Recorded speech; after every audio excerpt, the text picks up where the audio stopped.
Di şeşemîn salvegera weşana NRT da tu kesatî û aliyekê siyasî pîrozbayî ji kenalê nekire.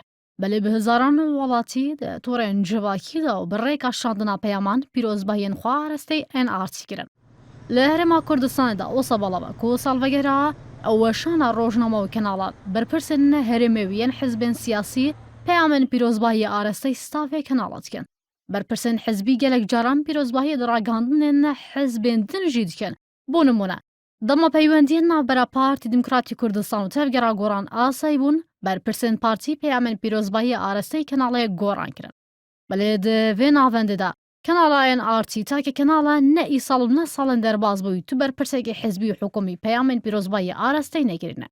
Di hemberda hemû salekê di salvegerên destbikarbûna NRT da bi hizaran welatî bi rêkên cor bi cor peyamên pîrozbahiyê arasteyî NRT dikin.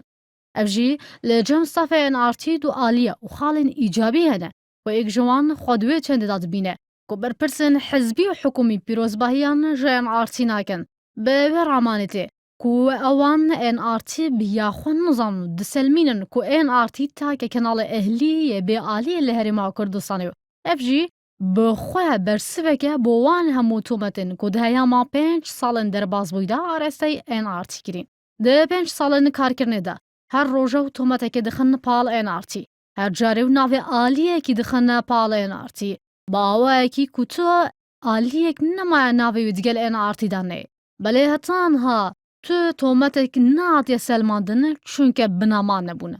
Ji aliyekî din ve stafê NRT xaleka diniya îcabî dibîne ku dema bi tinêya welatî pîrozbayî ji NRT dikin ew ramana wê çendê ku NRT cihê baweriya welatiyan û bîneran û kariye da astê dirûşman da be ku brîtiye ji razgoyî wêrekî û hevsengî û welatiyê NRT bi kenalê xwe dizan.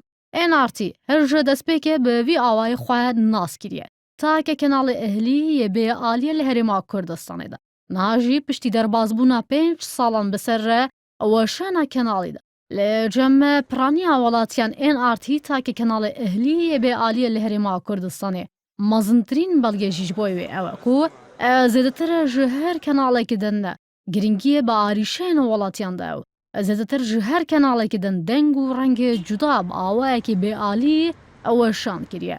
Her ji ber wê çendê jî pirtirîn baş daye hetanha.